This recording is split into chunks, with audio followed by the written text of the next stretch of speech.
जय श्री राम। जय श्री राम दरबार की। अब राम कथा प्रारंभ करते हैं। उस दिन हमने कहा, पिछली कथा में हमने छोड़ा था, फिर वो वनवास के लिए चल दी है।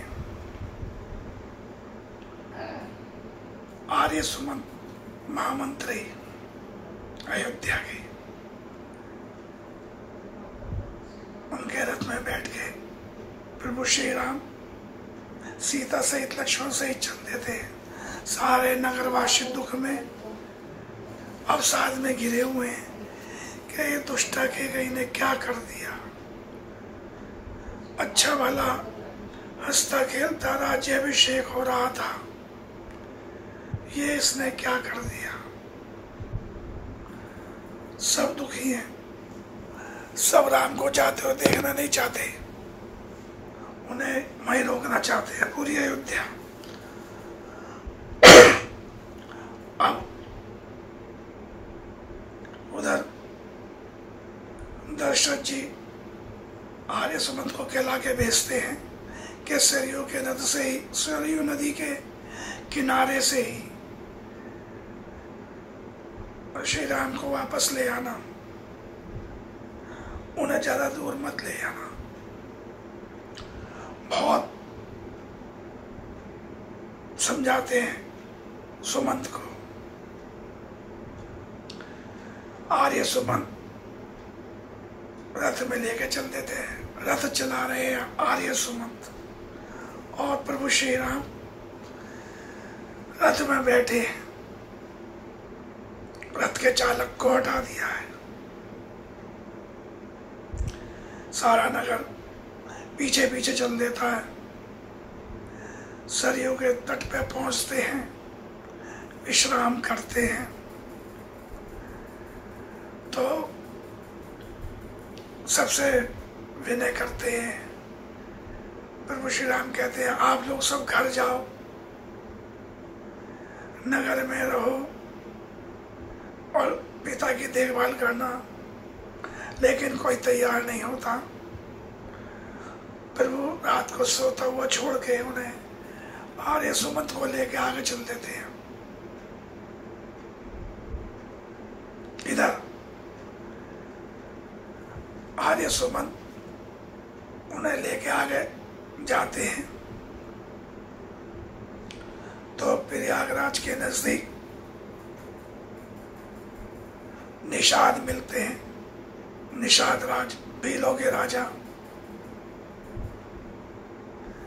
निषाद जब सब सुनते हैं तो अपने भाई बंधु समाज को लेके आते हैं। कहते हैं, प्रभु मेरे घर चलो, छोटा सा गांव है, आपके अधीन है। तब श्री राम कहते हैं, हमने वनवास का प्रण लिया है। हम किसी ग्राम में या मतलब गांव में, ग्राम कहते थे पहले, और किसी महल में, किसी नगर में नहीं रुकेंगे। हमें जंगलों में ही रहना है। तब सारा समाज, भील समाज के कई को बहुत उल्टा सीधा बोलता है। तब राम समझाते हैं, जब ये विधाता की विधि है, जो लिखी गई है उसे पूरा करना है।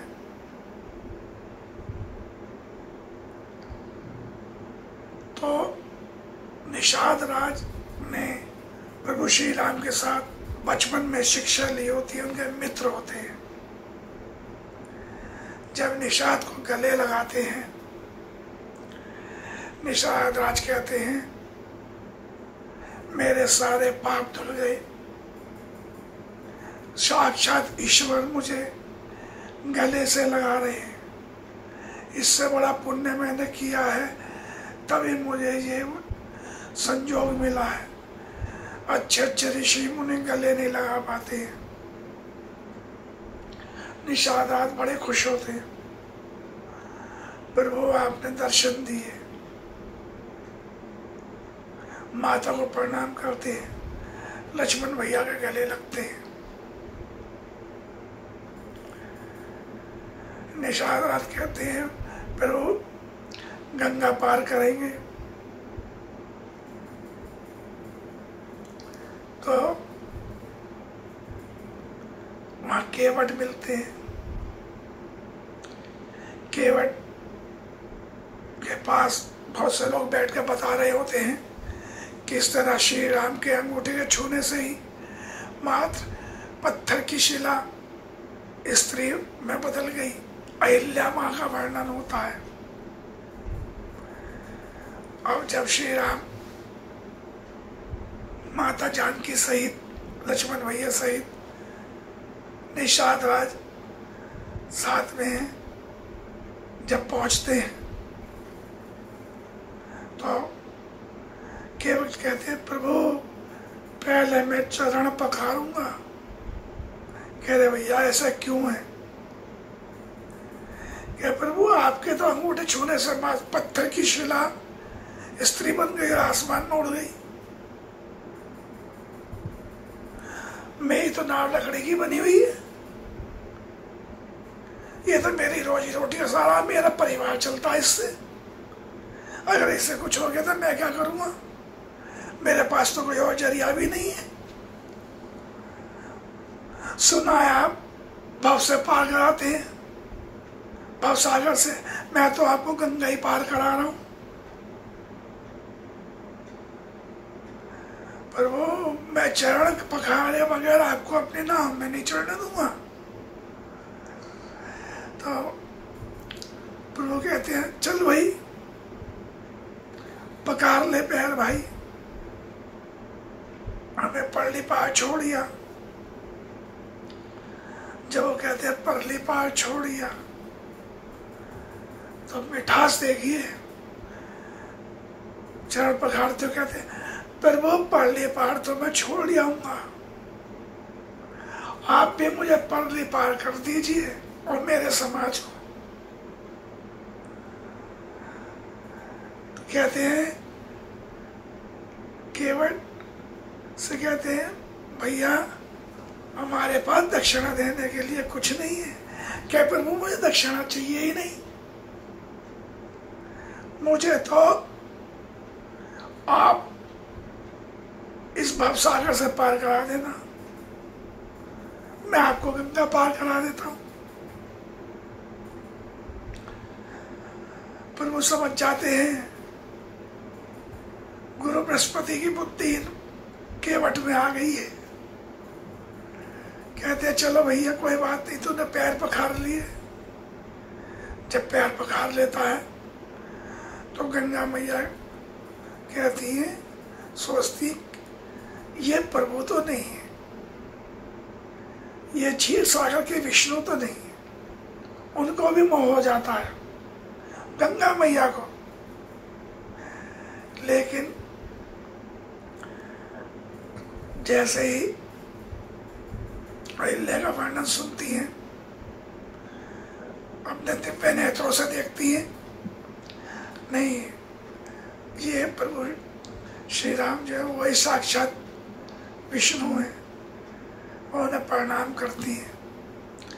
प्रभु श्री राम भी प्रणाम करते हैं। यहाँ केवट गंगा मैया के जल से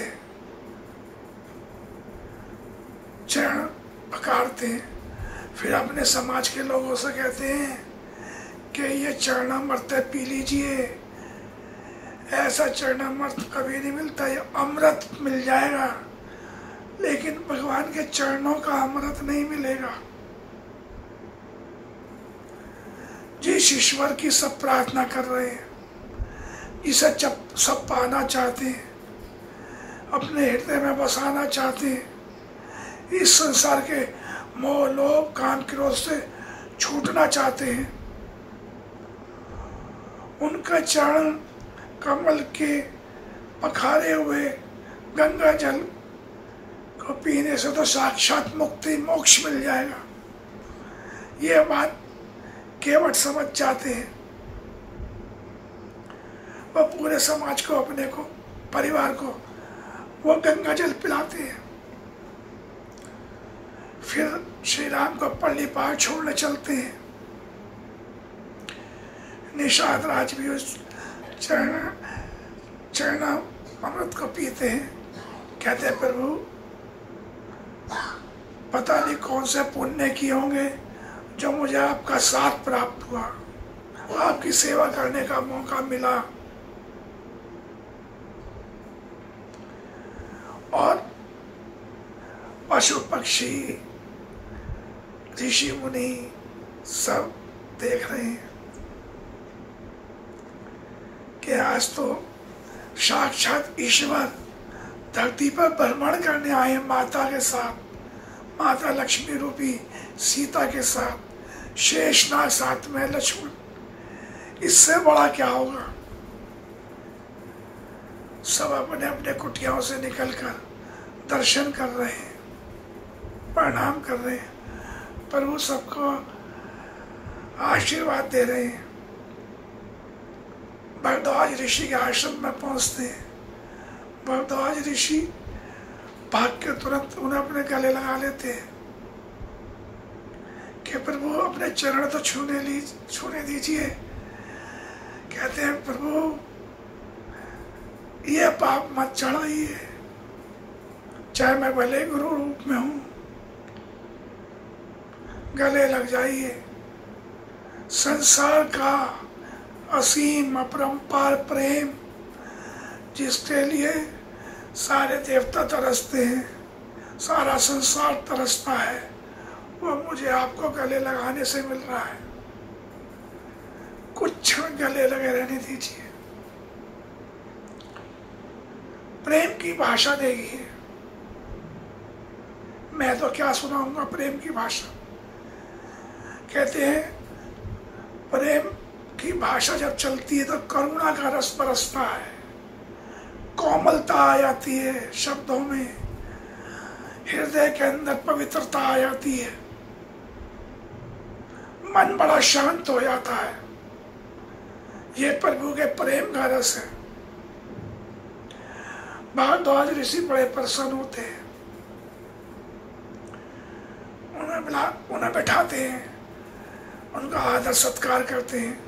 सब ऋषि मुनियों में अपनी योग शक्ति से इतनी ताकत होती है और सबका यथोचित सम्मान कर सकते हैं।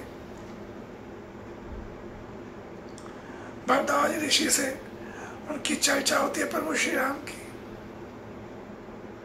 तो उनसे कहते हैं हमने आगे जाना है। कहते हैं भरद्वाज ऋषि प्रभु मैं कैसे कह दूं आप जाओ, कोई अभागा ही होगा जो आपसे कह सकता है आप जाओ, जो आपसे दूर होना चाहता होगा। तब प्रभु कहते हैं अच्छे चलिए विदा तो दीजिए, हमको आगे भी जाना है। भरद्वाज ऋषि ने प्रणाम करते हैं। कहते हैं थोड़ी दूर पे ही वाल्मीकि ऋषि का आश्रम है, आप वहां जरूर चाहिए, वो आपका इंतजार कर रहे हैं। उन्होंने आपके जन्म से पहले ही आपका सब कुछ लिख दिया था, इसलिए हमें मालूम था आप आएंगे, आप हमें दर्शन देंगे, आप हमें मुक्ति देंगे। साक्षात ईश्वर धरती पर वन गमन कर रहे हैं। सारे ऋषि मुनियां, उनकी पत्नियां सब बाहर आके प्रभु का वंदन करते हैं, प्रणाम करते हैं, चरण वंदना करते हैं। लीला चल रही है प्रभु की। अब ये कहते हैं प्रभु के वाल्मीकि आश्रम में पहुंचते हैं। वाल्मीकि उन्हें समझाते हैं, कहते आओ प्रभु आपको तो आना ही था, और आपने आकर मुझे मेरे भाग्य जगा दिए। फिर उन्हें ज्ञान देते हैं, सम्मान देते हैं, कुछ दिन रुकने के लिए कहते हैं। फिर कहते हैं जब आप आगे जाएंगे तो आपके रहने के लिए सबसे अच्छी जगह चित्रकूट है। उसके चारों तरफ ऋषियों का डेरा है, सबके अपने अपने डेरे हैं। आप वहाँ जाइए, वहाँ जंगल है, शांत है, थोड़े पशु पक्षी हैं, लेकिन आपकी संगत मिलेगी तो उनका जीवन भी तृप्त हो जाएगा। तब प्रभु वाल्मीकि आश्रम में कुछ दिन रुकते हैं, वहां से आगे चलते हैं, पहुंचते हैं चित्रकूट। चित्रकूट पर पहुंचने से पहले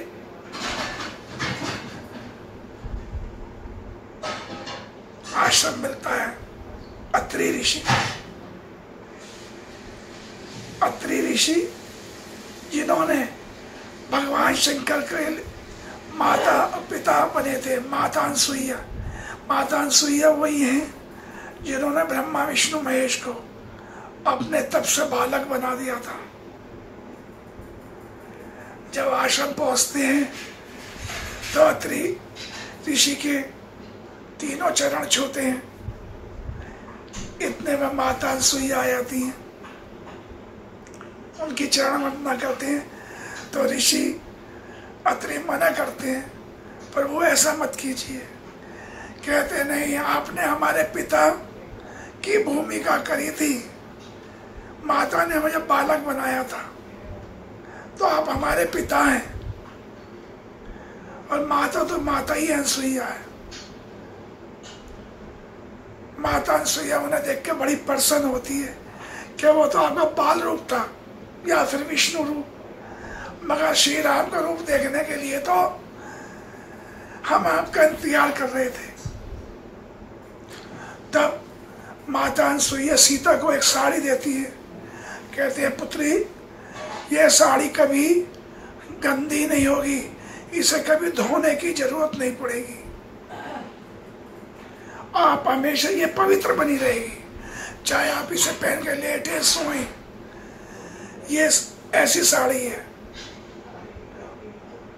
उन्होंने ऐसी धोती देती हैं, साड़ी देती हैं, आशीर्वाद देती हैं। अत्रि मुनि उन्हें सब बताते हैं कि कैसे यहाँ पे थोड़ी दूर पर आगे आगे राक्षस परेशान करते हैं, इससे आगे अगस्त्य ऋषि का वो है। और अत्रि कहते हैं, अभी आपसे भरत मिलने आएंगे, इसलिए आप चित्रकूट पे रुके।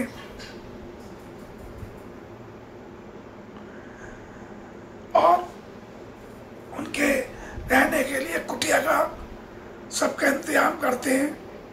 तो लक्ष्मण कहते हैं, आप हमारे पिता समान हैं, पिता हैं, हम आपको शोभा नहीं देता, हम कुटिया अपने आप बना लेंगे। और माता पिता से कौन सेवा करवाता है। अत्रि मुनि बड़े खुश होते हैं, उनसे कहते हैं, यशस्वी हो। कहते हैं, पिता ने आशीर्वाद दे दिया, यही बहुत है।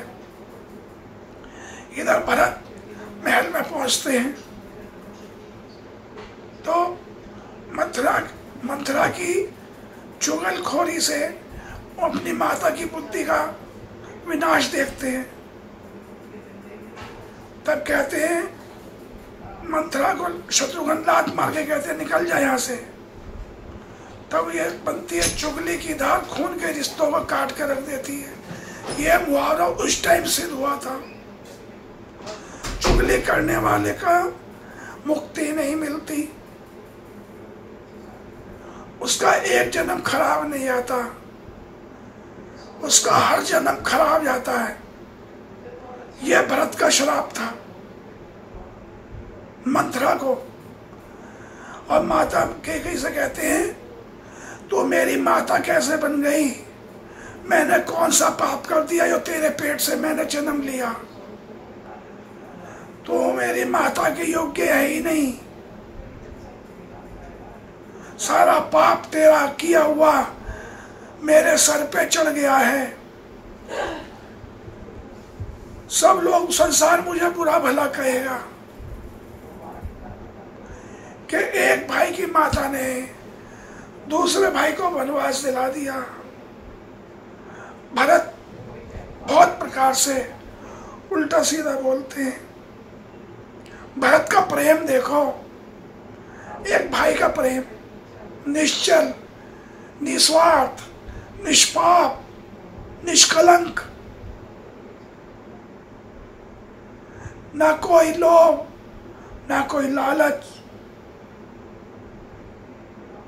कहते हैं सीधा कौशल्या के यहाँ पहुंचते हैं। कहते हैं माता कौशल्या बैठी होती है सर झुका के, भरत की आवाज सुन के सीधी खड़ी हो जाती है, जैसे दरवाजे की तरफ भागती है, भरत आया है। उन्हें मूर्छा आ जाती है, बेहोश हो जाती है। भरत उन्हें उठाते हैं। भरत को बहुत दुख होता है कि मेरी वजह से बड़ी माता इतना दुख उठा रही है। बहुत रोते हैं भरत। अब कौशल्या माँ से कहते हैं माता मुझे क्षमा कर दो, मैंने ऐसी कोख से जन्म लिया जिसने मेरे पिता रूपी बड़े भाई को वनवास दे दिया। तो कौशल्या कहती है नहीं, अपनी माता को ऐसे मत कहो, ये तो विधाता का लेख है, जो हो रहा है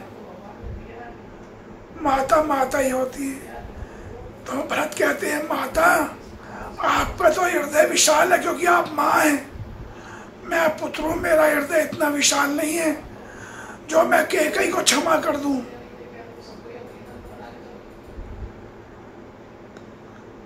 आप लीला देखिए, आप उस समय समाज की परिस्थिति देखिए कि हर युग में, हर समाज में घर में एक कुटिल आदमी जरूर हुआ जिसने उस पे अपने धैर्य से, संयम से, बुद्धि से काबू कर लिया तो वो तो पनप गया, और जहाँ उसे संचालित नहीं कर सके, कंट्रोल नहीं कर सके, उसे बांध नहीं सके, उस घर का, चाहे वो राजघराना हो चाहे साधारण घराना, उसका घर का विनाश हो गया, वो घर टूट गया, बिखर गया। रामायण का हर हिस्सा समाज की सच्चाई बयान करता है। आप देखिए, जब मंथरा अपने घर से कैकेयी लाती है, वो मंथरा कैकेयी की बुद्धि पलट देती है। यहाँ पे एक नियम लागू होता है कि जब बेटी के ससुराल में उसके मायके वालों की दखलंदाजी बढ़ जाए तो उस घर को टूटने से कोई नहीं रोक सकता। या मंथरा ने, उसकी कुटिल बुद्धि ने कैकेयी की बुद्धि हर ली। वो कैकेयी जो राम को सबसे ज्यादा प्यार करती थी, जो राम को देखे बगैर भोजन नहीं करती थी, जो राम पे भरत से ज्यादा स्नेह रखती थी, वो कैकेयी,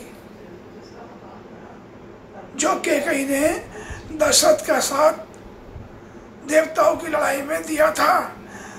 जब देवताओं की तरफ से राजा दशरथ ने युद्ध किया था राक्षसों से, तब कैकेयी युद्ध में बराबर भाग लिया। उस कैकेयी की असली चतुरानी थी कैकेयी, लेकिन उसकी भी बुद्धि हर ली। तो चुगली की धार इतनी तेज होती है कि रोज रोज एक जगह पर जब पड़ती है तो पत्थर में भी छेद हो जाता है, उस पत्थर को भी काट देती है। यहाँ पे ये सीख मिलती है समाज की। इसलिए रामायण हमारे समाज में जी जाती है। रामायण का हर हिस्सा समाज में जिया जाता है। अब भरत के बाद शत्रुघ्न घर पहुंचते हैं। माता सुमित्रा कहती है मेरे से पहले तो तुझे वहां जाना था कौशल्या माँ के पास। क्या माता मैं आपसे मिलने नहीं आया, आपने तो मुझे मोदी खाई में एक भरत को दे दिया और लक्ष्मण भैया को राम को दे दिया, तो हम तो उनके हैं ही हैं। माता मैं ये पूछने आया कि मुझसे कोई भूल चूक गलती हो जाए तो क्षमा कर देना। उनकी पत्नी शत्रुघ्न की शुभ कीर्ति कहती है आप भरत भैया का ध्यान रखो, इस टाइम वो दुख में होंगे। आप ये देखिए चारों भाइयों में क्या प्यार है। भाई से बड़ा बैरी कोई नहीं और भाई से बड़ा मित्र कोई नहीं। बड़ा भाई पिता के समान होता है। तो इसलिए समाज में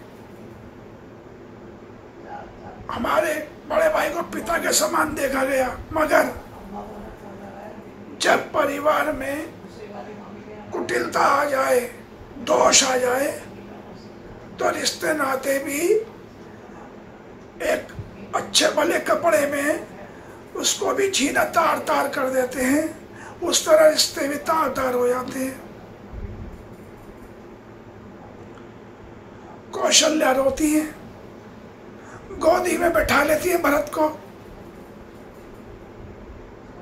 मुझे तसल्ली है मेरा पुत्र भरत मेरे पास है, मैं तुझे देख कर ही जी लूंगी।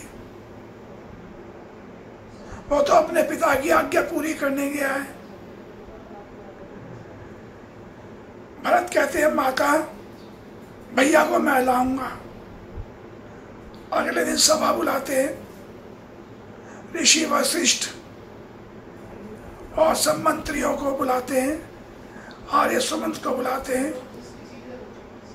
सबसे सलाह करते हैं। सब कहते हैं आप क्या चाहते हो भरत? भरत कहते हैं मैं चाहता हूं मेरे पिता समान प्रिय, मेरे भाई, मेरे भगवान समान बड़े भाई श्री राम को वापस अयोध्या लाना चाहता हूं। जो लोग मनी मन ये सोच रहे थे जैसे केकई है वैसे ही उसका पुत्र होगा, लेकिन यहाँ देखकर हैरान रह जाते हैं कि भरत श्री राम के वियोग में पागल हो रहे हैं। बड़ी करुणा सबके मन में आती है, कितना प्यारा भाई है ये, और कैसे केकई के यहाँ जन्म लिया इसने। अब आप देखिए पूरा समाज भरत की तारीफ करता है, भरत की प्रशंसा करता है, भरत के गुणगान गाता है। सब कहते हैं बहुत अच्छा विचार है आपका, हम चलेंगे। सब तैयारी करते हैं। सरयू तक सब आते हैं रथ से। तो आर्य सब उससे पूछते हैं आर्य ये बताइए महामंत्री कि प्रभु श्री राम, मेरे राम कहाँ से पैदल गए थे? तब वह बताते हैं गंगा पार करके उन्होंने मुझे छोड़ दिया, भारद्वाज ऋषि के आश्रम पे वापस भेज दिया, वहां से वो पैदल गए। भरत कहते हैं ठीक है, वहां से हम भी पैदल चलेंगे। यहाँ एक छोटी सी कथा बीच में देना चाहता हूं। जब प्रभु श्री राम सब जानते हैं तो धरती मैया से कहते हैं धरती मैया आपके रास्ते में कांटे बहुत हैं, ये कांटे हटा देना, मेरा भरत पीछे पीछे ढूंढता हुआ मुझे जरूर आएगा। अगर उसे कांटा चुभ गया तो वो सहन नहीं कर पाएगा, वो अपने प्राण दे देगा। ये प्यार था श्री राम का भरत के प्रति। श्री राम सबसे ज्यादा प्यार करते थे भरत से। कहते इतना दुख देख के ही वो प्राण दे देगा। क्या प्रेम होगा, निश्चल निष्पाप प्रेम। भरत भारद्वाज ऋषि के आश्रम से पैदल चलते हैं तो निषाद राज को खबर लगती है। आर्य सुमंत उन्हें खबर भेजते हैं भरत आ रहा है। अब भीलों के राजा होते हैं तो कुछ लोग कहते हैं प्रभु वो तो चतुरंगी सेना लेके आ रहा है, चार चार प्रकार की सेनाओं में वो है, घोड़े, हाथी, रथ और पैदल।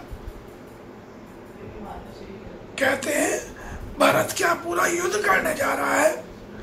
कहते हैं उससे पहले भरत को हमसे युद्ध करना पड़ेगा। भील राजा निषाद सबको तैयार होने की खबर कर देते हैं कि युद्ध की तैयारी करो, भरत राम से युद्ध करने आ रहा है, पहले उसे हमसे लड़ना पड़ेगा। एक एक योद्धा तैयार कर देते हैं।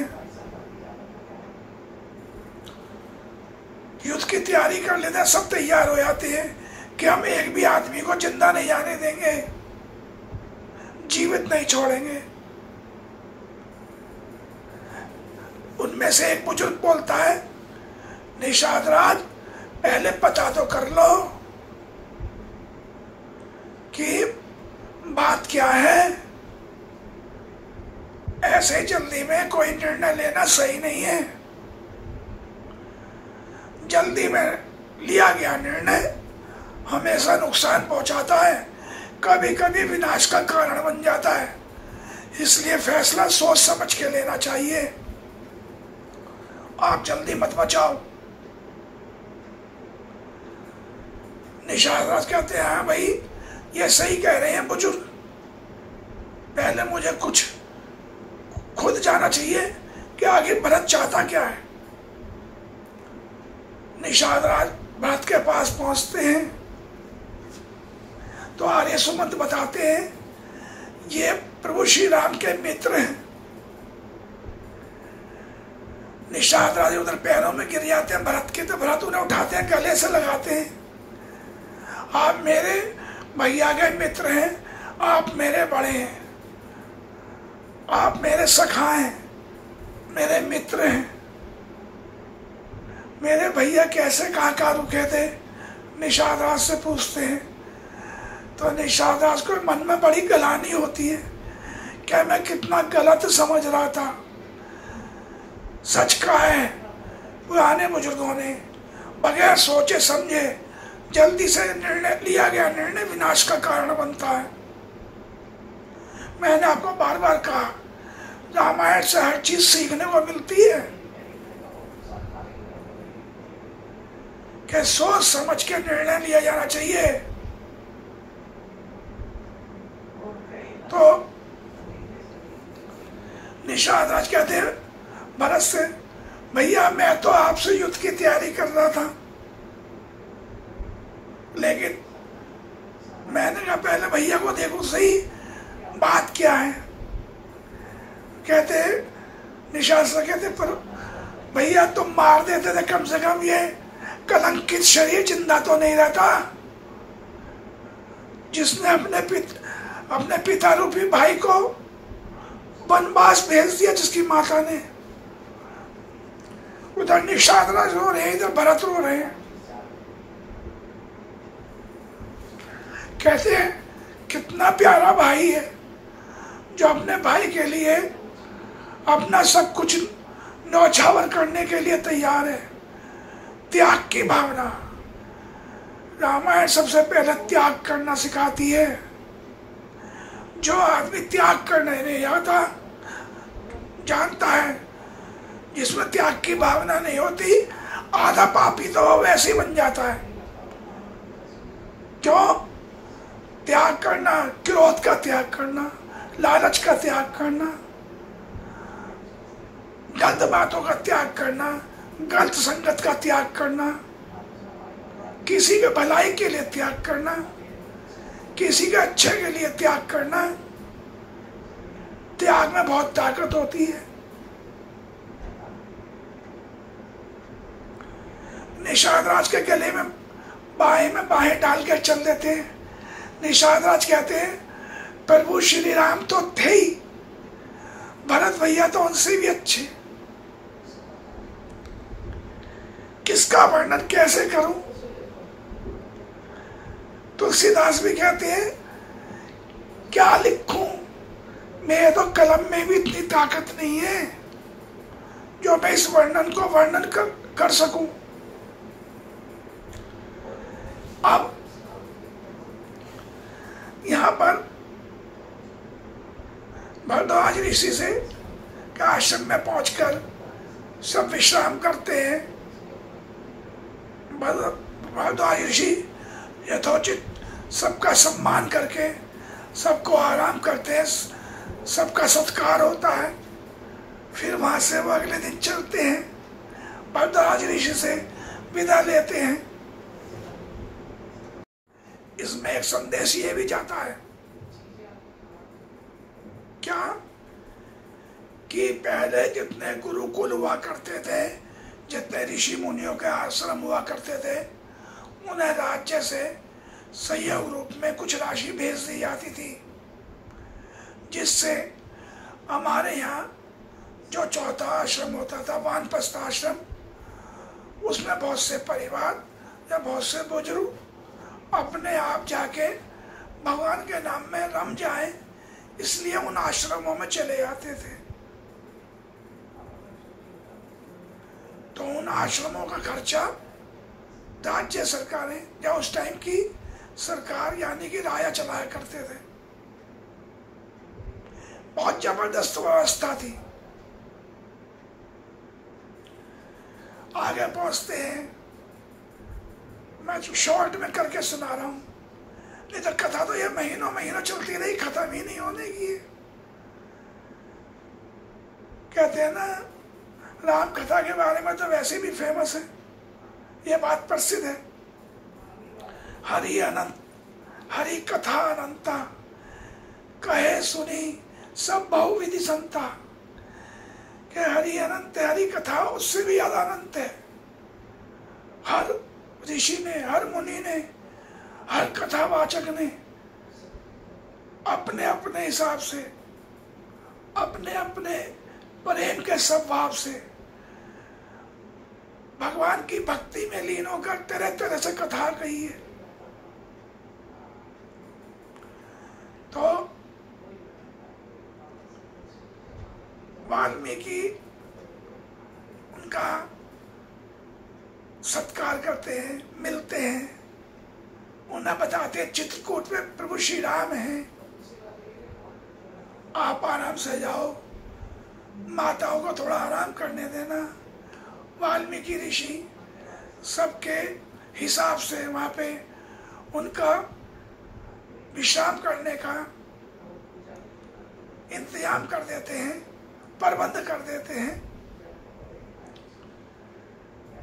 यहाँ जितने भी समाज हैं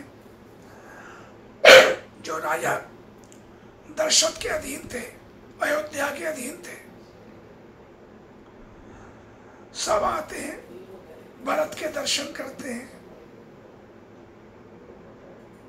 प्रभु के बारे में बताते हैं। भरत बहुत खुश होते हैं कि भैया नजदीक में ही है। इधर प्रभु को खबर हो जाती है, निषाद राज अपने आदमी भेज के प्रभु को खबर कर देते हैं कि भरत आ रहे हैं। अब बताने वालों से जब पूछते हैं श्री राम कैसे आ रहे हैं, कि चतुरंग निसेना है, पूरा परिवार है। और प्रभु कहते हैं भरत सेना के साथ क्यों आ रहा है, क्या बात हो गई है।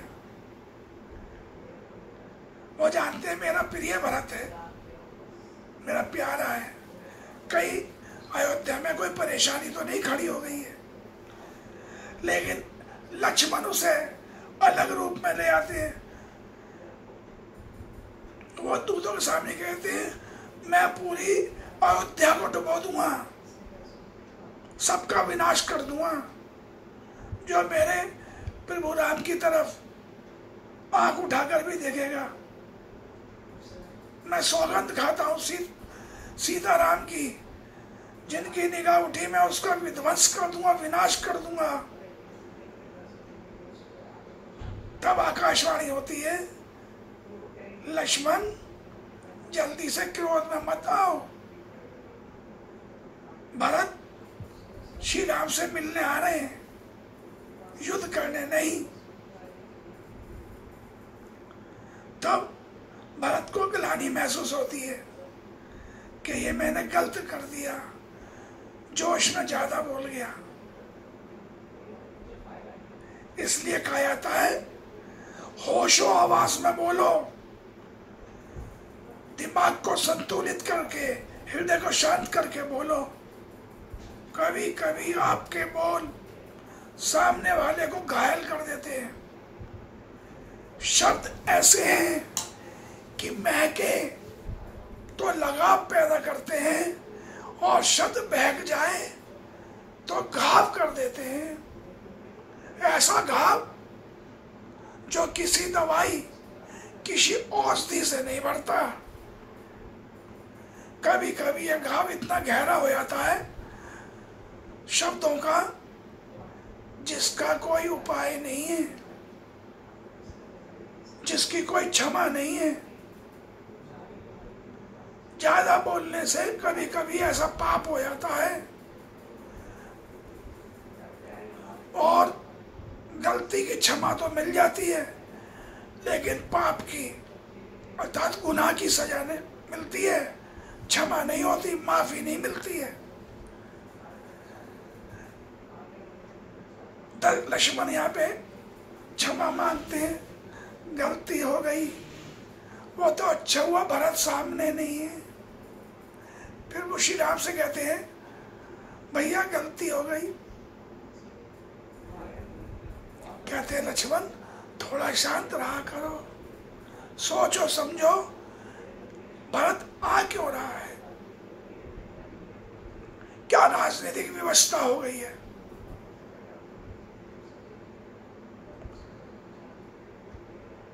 भरत पहुंचने वाले होते हैं तो संदेश लेके भेजते हैं, क्या भरत का यहाँ प्रवेश की आज्ञा है। अब प्रभु श्री राम के पास संदेश आया है, साथ में निषाद राज हैं, भारद्वाज ऋषि हैं, और अत्रि ऋषि हैं, माता अनसुईया है, माता कौशल्या है, सुमित्रा है, केकई है। इधर राजा जनक भी को अब पता लगता है, वो भी उधर से चल दिए होते हैं, उन्हें भी पता लगती है भरत पहुंच रहे हैं। वो भी कहते हैं भाई इतनी तैयारी के साथ आ रहे हैं। वो भी उधर पहुंचने वाले होते हैं। चित्रकूट पे बस कुटिया से सब थोड़ी दूर पे ही होते हैं। पर वो कहते हैं सबको आज्ञा है, सबको आने दो, सबको आज्ञा है। श्री राम है, परम पिता परमेश्वर है, पालनहार विष्णु है, और पालनहार है, सबका पालन वही करते हैं। कहते आने दीजिए। आते ही भरत भैया चरणों में लेट जाते हैं। यहाँ देखने वाली बात है, लक्ष्मण उनके चरणों में बैठे हैं, प्रभु श्री राम के सामने सीताराम बैठे हैं, लक्ष्मण। अब लक्ष्मण के पीछे भरत आके दंडवत कर रहे हैं। अब लक्ष्मण भरत जब दंडवत कर रहे हैं तो लक्ष्मण सोचते हैं पीछे देखूं तो भगवान श्री राम की तरफ से मुंह हटता है, उनकी सेवा भाव से मैं हटता हूं, जिसका मैंने वचन लिया है, मन कर्म वचन से लिया है, मैं पालन करूंगा, माताओं ने मुझे आज्ञा दी है। अब कैसे मैं पीछे देखूं, और पीछे भरत भैया हैं, वो भी मुझसे बड़े हैं, उनका सम्मान कैसे करूं। प्रभु श्री राम समझ जाते हैं, सीता मैया समझ जाती है, कहते हैं लक्ष्मण खड़े हो, भरत आए, जाओ भरत को आदर सहित प्रेम सहित लेके आओ। अब भरत भैया बाहर सही दंडवत कर रहे हैं, कुटिया के बाहर से। लक्ष्मण भैया पहुंचते हैं, भरत भैया को उठाते हैं, प्रणाम करते हैं, उनके चरण स्पर्श करते हैं, मुझसे कहते हैं भैया मुझसे गलती हो गई, पाप हो गया, मैंने आपको मारने के लिए शस्त्र उठा लिए थे। देखिए भरत कहते हैं अरे पगले, शस्त्र चला दिया होता, कम से कम इस रामद्रोही की मुक्ति तो हो जाती। एक राम के सेवक के हाथ, मेरे पे तो कितना बड़ा श्राप पड़ा हुआ है, मैं तो रामद्रोही बन गया। लक्ष्मण रोते हैं कि भैया मैं भी तो भाई द्रोही हो गया, मैंने आपको कहा। दोनों भाई रो रहे हैं, पर वो उन दोनों प्यार देख के रोते हैं, कहते हैं मेरे भाई कितने अच्छे। बाहर से शत्रुघ्न आते हैं, वो लक्ष्मण को प्रणाम करते हैं, उन्हें लक्ष्मण गले लगाते हैं, फिर कहते हैं आओ भैया कुटिया में चलो, प्रभु ने आपको बुलाया है, बड़े भैया ने आपको बुलाया है। प्रवेश करते हैं कुटिया में, भरत चरणों में लेट जाते हैं श्री राम के। माता सीता के चरणों में लेट जाते हैं, अपने पुत्र को माफी दे दो, क्षमा कर दो अपने पुत्र को, अपने पुत्र पर दया करो। प्रभु श्री राम उठाकर गले लगाते हैं, सीता मैया उन्हें बहुत आशीष देती है। आज की कथा को मैं यहीं विश्राम देता हूं, बाकी कथा कल सुनाऊंगा। अब ये कथा प्रेम और आनंद से भरी हुई है, त्याग और तपस्या से भरी हुई है, समाज में कैसे जीना चाहिए इस बात से भरी हुई है। एक एक शब्द समाज की दिशा बनाता है, एक एक शब्द समाज को बिगाड़ देता है। तो इसलिए कहा गया है कि हमारे यहाँ जितने भी ग्रंथ हुए हैं वो हमें ज्ञान देते हैं, प्रेरणा देते हैं, हमें करुणा जगाते हैं, दया भाव जगाते हैं। जो अपने धर्म का नहीं वो किसी धर्म का नहीं। मैंने आपको पहले ही बताया था कि हनुमान पौधार वाला, जिनकी गीता गोरखपुर प्रेस चलती है, वो कहते हैं मरने के बाद भी सनातन परंपरा चलती है, और कोई धर्म है ही नहीं, और कोई भाषा ही नहीं है, सनातन संस्कृत भाषा है, बस वही चलती है।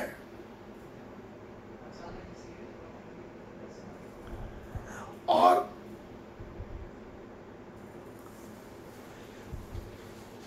देखने काबिल बात है,